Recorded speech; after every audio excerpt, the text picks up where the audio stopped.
welcome to Storytime with HDThul. I am HDThul, and together we will be reading, I believe it'll be, chapter 11 from my book, Henderson's Meat Wagon, called Thanksgiving at the Hendersons. And before we get on with that, if you like what I'm reading, click like and subscribe. And also I have 3 other books besides this one on Amazon under HDThul. And well, without further ado, let's get started. So, Thanksgiving at the Hendersons, chapter 11 and page 116.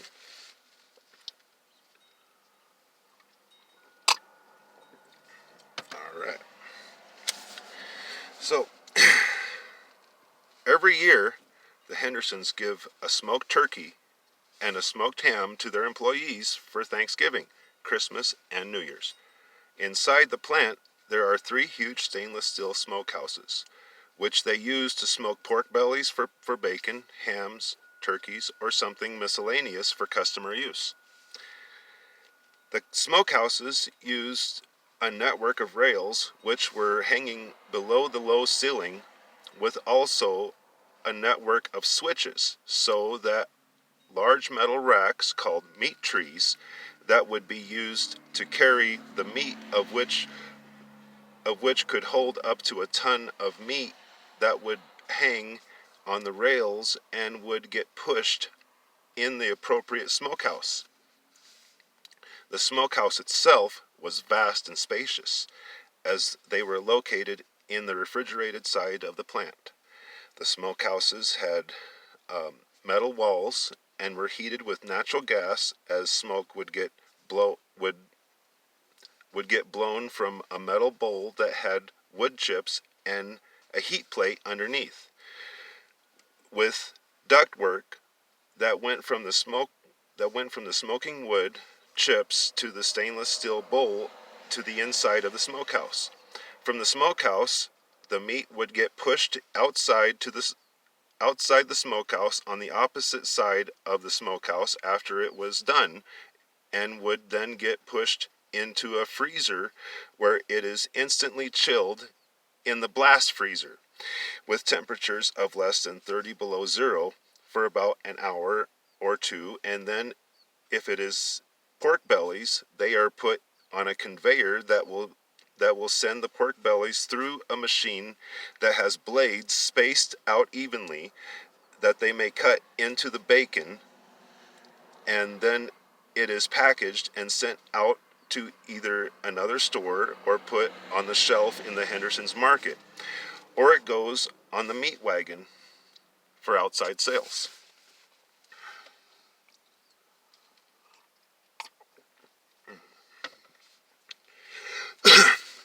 The Hendersons had just smoked several turkeys and hams to be given out to their employees for Thanksgiving, and ever since Chris lost his virginity to his special ed teacher, Mrs. Beverly Rankin, he has been obsessed with her. All he thinks about, or talks about, so it seems, is Miss Beverly. Chris was infatuated, that he wanted her all to himself. So when she asked Chris to leave her alone, it started to blow a fuse somewhere in the back of his fragile eggshell mind. At first, she wanted to end her marriage and leave her controlling husband, but after she threatened to leave him one day, she saw things a different way finally, and suddenly he became the man that she used to love and admire once again. Therefore, when she finally became pregnant with Chris's baby, she told him that she wanted to cut him off. Naturally, Chris is basically good-natured and normally would not want to hurt anybody. But after she didn't want happy time with him anymore, he didn't want anyone to have her. Not if he couldn't have her anyway. "Chris, could you come here, please?" Chris got up from his seat and walked over to Beverly Rankin's desk with a smile plastered on his face. Normally, when she asked Chris to come up here, it is for happy time. That is what they both call it together. Chris, we gotta talk. What do you want to talk about, Mrs. Rankin? We're missing happy time. Chris, she breathed a heavy sigh, thinking of what to say in such a delicate situation. So she figures, fine, I'll just say it. Chris, we can't be together anymore. Those words cut through his heart like a dull knife that someone has to saw and tear because it is so dull. You could ride to Chicago without putting a crease in your pants. Why, Miss Rankin? Don't you like happy time? Of course I do, Chris, but I'm married, Chris. That means I belong to someone else, not you. Chris' fists came down on her desk, causing her to flinch back as he said sternly, "No, you belong to me." Chris's words didn't cut through her like a knife. It rushed through her like a tornado. Suddenly she was terrified, a feeling that was foreign to her with him, but now it's hitting her hard like a Mack truck. No, Chris, I don't belong to you. Please understand. No! You let me stick my willy in you. That makes you mine, he shouted as he slammed his fist on her desk again, causing her to jump back again as embarrassment overcame her like a flood of shame. The other students, who were busy with whatever craft they were working on, had to stop and observe the side of Chris that nobody has ever seen before here. Chris, you were supposed to keep that a secret, remember? She was whispering. The hell with you! He shoved her desk against the wall, with her behind it, causing her to be out of breath for a few seconds, as she had to regain her breathing and her composure when he left and slammed the door, almost breaking the window in the door. She called for him as he was storming down the hallway, but he turned a deaf ear and went to Leonard's classroom, peeked in the window of the classroom door and tapped on the door to get Leonard's attention, and the teacher answered the door for him and asked what he wanted. Chris asked for Leonard, so the teacher told Leonard to make it quick, and Leonard went to the door to talk to Chris. What do you want, Chris? I want to go home, Lenny. Chris, I'm taking a test. Can I finish it first? I'll just go without you if you ain't coming with me. Wait, hold on. Leonard asked his teacher if he could leave, and she said that he could go home if he wanted to, but the result would be an incomplete on his test. But basically it was up to him. Sorry, I gotta go. My brother's waiting for me. Turn your work in first. He walked over to his desk, picked up the test that he was doing, and laid it on her desk, and then walked out with Chris. They walked for nearly an hour to get home, and Chris told him what his experience was like with his special ed teacher on the way home. While walking home, Leonard could see how Chris's teacher had hurt his brother. The poor kid was in tears the entire time that they were walking side by side with each other, and he couldn't stand to see his brother in shambles this way. Therefore, he fabricated a plan within his head on the way home. Beverly's husband was a hog farmer and did a lot of business with Daniel, but since Daniel had become mayor, he had left a lot of the business decision to Leonard, since he knew the business like the back of his hand anyway. Leonard had worked very hard to earn Daniel's trust for such a heavy responsibility, as he had in the political side of Daniel's responsibilities as well. Beverly's husband, Dylan, had driven up in a recent year Ford pickup truck, pulling a trailer full of hogs. He got out of the truck with a clipboard and an invoice, wearing coveralls and rubber steel-toe boots. His baby-fine blonde hair was whipping in the wind as he was walking to the shipping and receiving office for the stockyards. Leonard was sitting behind the hardwood desk in one of Daniel's offices, finishing up a phone call when he walked in. Set the invoice down, Mr. Rankin. I'll be with you in a moment. He sat down in front of the hardwood desk as Leonard told the recipient on the other end that it's been a pleasure doing business with you. Hope to hear from you again. Then he hung up the phone and glared into Dylan Rankin's eyes and said, Do you have any plans? I mean, are you in a hurry or anything? No, not at all.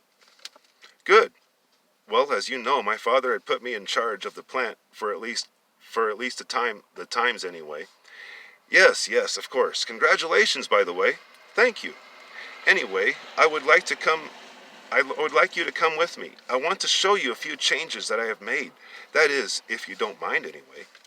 Sure, I don't mind. Yes, of course, I would love to. Wonderful. Well, let's not waste any more time. Agreed. Dylan walked forward. Dylan followed Leonard out of the office as a wafting aroma of animal shit filled the air and engulfed his nostrils. Leonard was moving swiftly as Dylan somewhat struggled to keep up. Dylan heard a soft chiming sound. Dylan heard a soft chiming sound softly chime in the air as Old Smoky turned to take a glance, and then he casually walked by. They walked past the turkeys, of whom were in small cages, just big enough for the turkeys to stand in, but they were empty because they had just recently emptied them all out and processed them. They walked past the sheep as the sheep had no wool and looked naked and pink. All the livestock was under the same roof but in separate areas of the stockyards, ready to go into their own area of the processing plant.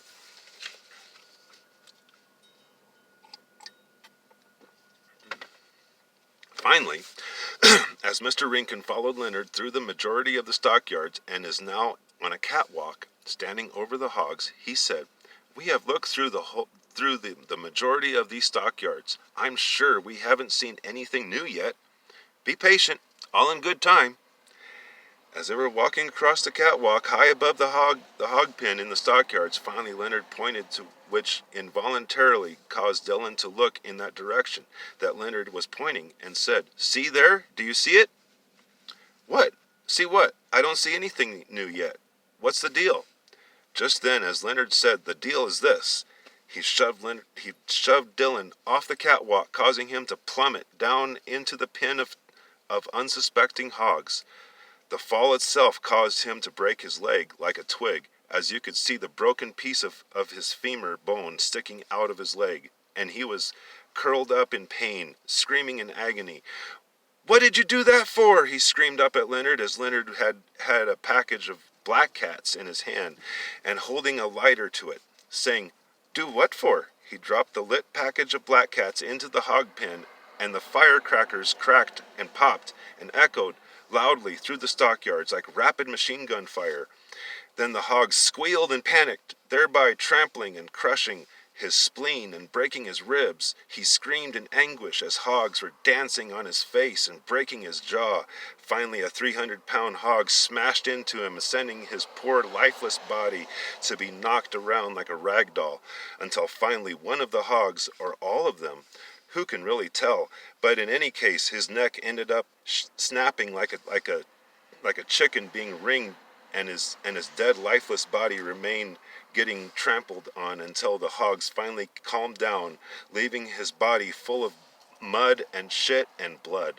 Leonard called Chris over the intercom to come over to the stockyards. Chris came over and helped Leonard carry Dylan's limp and lifeless body into the miscellaneous section in the plant and skinned and gutted him like any other animal that would get butchered and processed there. The guts were tossed in the rendering, and the bones were crushed into fine powder and used to make gelatin. Whatever couldn't get used was thrown into rendering and made into soap or dog or cat food, which got sold into the grocery store. Nobody is the wiser.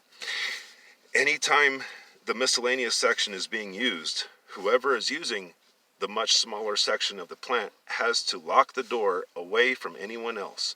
Not all the workers know what goes on in the miscellaneous section.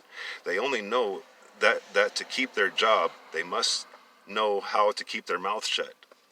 There isn't a worker in the plant that would be so stupid as to backstab Daniel or any other of the Hendersons, however, though the ones that don't know or haven't seen for their own eyes have been told that crossing the Hendersons can be dangerous. Not only for something that he may do. As a matter of fact, Daniel doesn't do any of the killings by himself unless it's just easier that way, which usually it's just easier for Daniel to order the killings than to do it himself. Many of his workers are actually so devoted, you might even say their devotion might even be a cult mentality. After that, Leonard had ordered for Dylan's truck and trailer to be emptied of all its contents. Everything from the hogs that were in the trailer to the paperwork in the glove compartment to the half-smoked cigarette that was left in its ashtray. After the truck was emptied out, he wanted the truck to be parked in the big garage out back where they keep the semi-trucks that are not getting used, and even the meat wagon, the big red Kenworth with the refrigerated trailer attached that they use once or twice a week usually. Then he wrote out a bill of sale. He stated in the bill of sale that the truck and trailer were sold to him for a couple of thousands of dollars. Then he took the invoice, which was just recently signed by Dylan, and made a carbon copy of his signature on the bill of sale. After which he sold the truck and trailer for a mere $1,000 to a grateful farmer just outside of town, all of which took a period of approximately a week or so. After the act was done, Chris walked up to Leonard and said, "Do we get Miss Beverly now?" "Yes, Chris, we can get her." Chris was dancing almost as he was giddy and clapping. "We can get her. We can get her, Chris, but the plan is to invite her and her husband over for Thanksgiving. Then when the time is right, you can have her." "Oh, goody," Chris said, and then he had a sad look on his face as he continued with, "But there's only one problem, Lenny." "What's that, Chris?"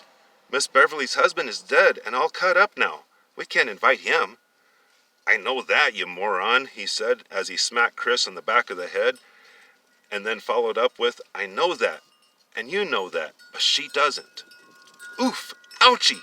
Chris was rubbing his head and gently looking up at Leonard and said, "Oh, I see. Hey, that's a great plan, Lenny. Just leave the thinking to me, Chris. You are not very good at it."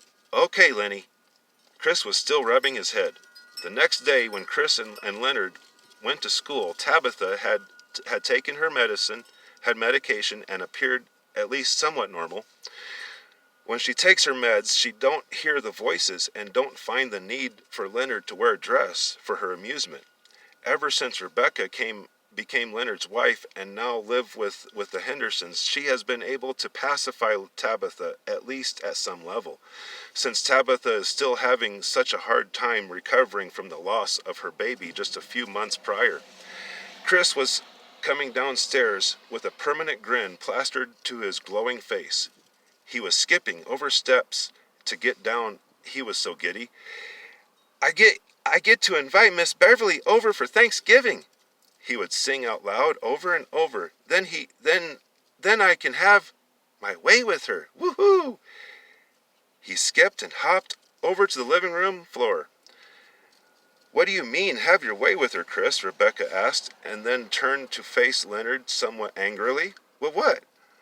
What are you looking at me for?" Leonard asked with a dumb look on his face.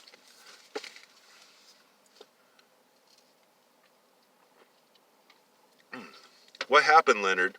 she asked, as though she already knew the answer, but was scared to hear the answer. "Yes, what happened, Leonard?" Daniel asked as he was holding a wallet and a set of keys. The wallet was open up and showing a picture of Dylan Rankin's face on it, and he was dangling the keys to make them jingle in his hands, holding out in front of him. Now Daniel is looking directly into Leonard's eyes as if he didn't have to tell him anything, as if he already knew. "You know, it's a good thing. No, it's a damn good thing that I make my walk around before I settle in for the night, because your stupid ass is going to get us all in trouble." He was shouting as he was waving his wallet and keys in his son's face. "What? So you don't want to talk about it?" Leonard knew he had no choice. The goose is cooked. The news is out. What could be done now? "Okay, fine. Chris's special ed teacher has been having sex with him, and she is pregnant with his kid." Daniel started to crack up laughing, saying, "You're telling me Chris's special ed teacher was fucking Chris?" Now his laughter turned into anger again. "Yes, and there's one more thing. She cut it off with him. but she is carrying his baby. Therefore, when Dylan showed up with his hogs, I gave him a tour of the place. Why would you give him a tour of the place? He has seen it before. Yes, but I told him that there was something new and I wanted him to follow me. Then what happened? I took him to on the catwalk. You know the one over the hog pen, and I pushed him over and I lit a bunch of black cats so the hogs would trample him to death. Okay, I get the idea of what happened. Well, now he is cut up and processed. His meat is now presently being smoked in the middle of the smokehouse, the one that we are using for Thanksgiving dinner. Not bad, not bad. But did you clean up right? Sparkling clean, sir. Good job then. So what is that? So what is this that Chris is inviting his teacher over as our guest for Thanksgiving dinner? Chris got overexcited. And he said, Mr. Rinkin is gone now, so I can have her. You may very well invite her, Chris, but I get to decide who stays here and who don't, okay? Okay, Chris said, and then Chris and Leonard walked over to the bus stop and waited for the school bus to come. When they got to school, Chris excitedly ran up to his teacher, who was looking up to see him from her desk, as he seemed to be standing over top of her. Miss Beverly? What, Chris? Miss Beverly, would you please have Thanksgiving dinner at my house? Would ya? She looked up at her overexcited pupil and said serenely, Sure, why not? What's wrong, Miss Beverly? You don't look happy. It's my husband. He didn't come home last night. Maybe he's with another woman. Yeah, maybe. He was supposed to take his hogs to get butchered yesterday, and then we were going to have a nice romantic evening together, but the bastard never showed. This is the last straw, I tell you. If he comes home smelling like sex and lipstick again, I'm just going to lose it. I swear to God, I'm going to get a divorce this time. You got me.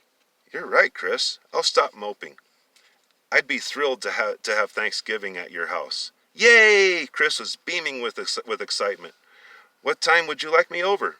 I think we're having our dinner at noon. I'll be by just before that then. How's that? Great, Miss Beverly. That's wonderful.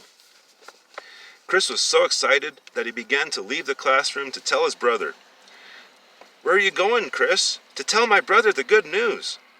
That can wait till class is done. Sit down, Chris. Oh, okay, Miss Beverly.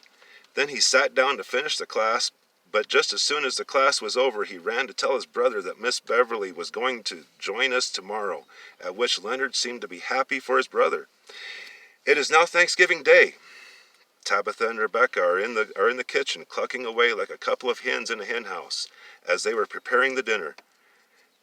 Daniel, Chris, and Leonard were relaxing in the living room, watching the Macy's Thanksgiving Day Parade. Then a knock came on the door. It's Miss Beverly, I know it, Chris said as he went to answer the door.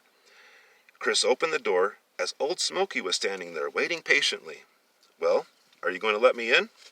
Old Smoky asked impatiently. Oh yeah, Chris said, halfway disappointed that it wasn't his Miss Beverly. Then he stepped to the side to allow Eric Turner walk in, as chimes seemed to softly ring as he made his way inside the Henderson's home. This is going to be exciting. I can feel it, Old Smoky said out loud as he was sniffing the air in a state of nostalgia. Just then another knock came. Chris answered the door. This time it was his Miss Beverly that he has been waiting for. Snow was slowly and lazily floating and falling and resting on her nose and on top of her head, and seemed to speckle her clothes, and it seemed the snow was picking up as well. Hi, Miss Beverly. Happy Thanksgiving. She reached up to give her giant pupil a hug around his beefy neck. Happy Thanksgiving, Chris. As she came in, you could hear the conversations that are going on between the girls in the kitchen, and you could also hear the boys in the living room saying random things about the parade that they are watching, as the TV in the living room seemed loud enough to hear by the front door of the house. You would see the occasional sip of wine or the spiked eggnog. Old Smoky was smoking a Cuban cigar-sized blunt and filling the air with pot smoke and wind chimes. There was laughter, and the atmosphere was festive. So, so there were more guests, and the long dinner table was full of at least two or more guests besides the ghostly guests that came along with Old Smoky. And now there is a new addition, Beverly Rankin's husband. All of them were wearing meat cutters' frocks, with chains wrapped around their waists, with knife scabbards on one side and 2 or 3 steels hanging on the other. Their undead faces showed no emotion, no anger, no laughter, no crying, nothing but stone-cold dead faces. The only thing about this is that the only one or ones that could see them is either Leonard or Daniel. They try to ignore these faces of horror, but they keep showing up. Not every time with Old Smoky either. Sometimes they would just see just 1 or 2 of the victims just standing there staring at them. Sometimes they would wave, and suddenly the stone cold dead faces would smile. Other times they would laugh. In either case, Daniel and Leonard would try to ignore them, although to ignore such an atrocity was impossible. They are waiting for the orders. Up until then, they are slowly coming out of the woodwork, just making themselves known. Quietly and to himself, Old Smoky began to hum a song, singing, "On top of Old Smoky, all covered in grass, there's way too much blood here. Someone lost their ass. There's way too much blood here. Bodies cut up to sell for a phantom meat plant that feeds lost souls in hell." Old Smoky chuckled softly afterwards, as chimes would resonate off his body, and then he went and hit his blunt one more time as he sat down at the dinner table, letting out a puff of smoke to ascend and then dissipate. After everyone had eaten half of their dinner, Chris couldn't contain himself any longer, as he would say, "So, Daddy, can I keep her?" Beverly involuntarily choked on her food for a second and then spit it out on the floor by accident as she said, "Excuse me?" Daniel rubbed his chin gently, thinking about it for a second, and then he took a glance at Beverly as she looked sexually enticing to him, and then said, "Yeah, sure, Chris, you can keep her." "Oh, goody! What is going on here?" she said in a concerned tone, suddenly losing her appetite.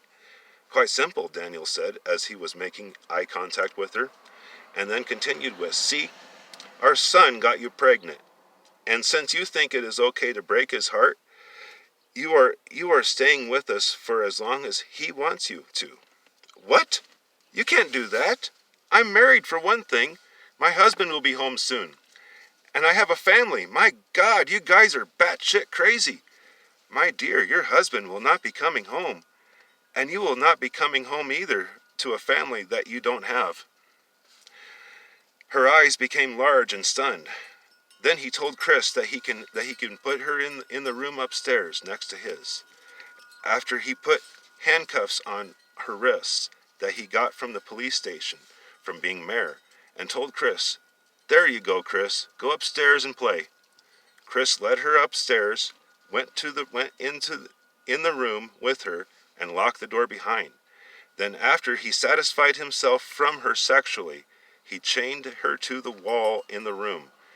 When it was time to eat, Chris would go up with a plate of food and sit down beside her and eat with her on the floor next to her as she ate her meal. He gave her a porta potty and a roll of toilet paper so she can relieve herself, and sometimes Daniel would come and satisfy himself with her sexually too. And that is the end of chapter 11. And the next chapter will be chapter 12, Angels Undercover. Anyways, if you like what I read, click like and subscribe. And also, I have 3 other books available on Amazon. They are as follows: Rita Bowler and Her Heart of Desire, The Adventures of Bob and Larry, the Time-Traveling Stoners, Bob and Larry Go Back to Nam, and Richard Bowler, Keeper of the Heart. Anyways, I hope you enjoyed this, and till next time.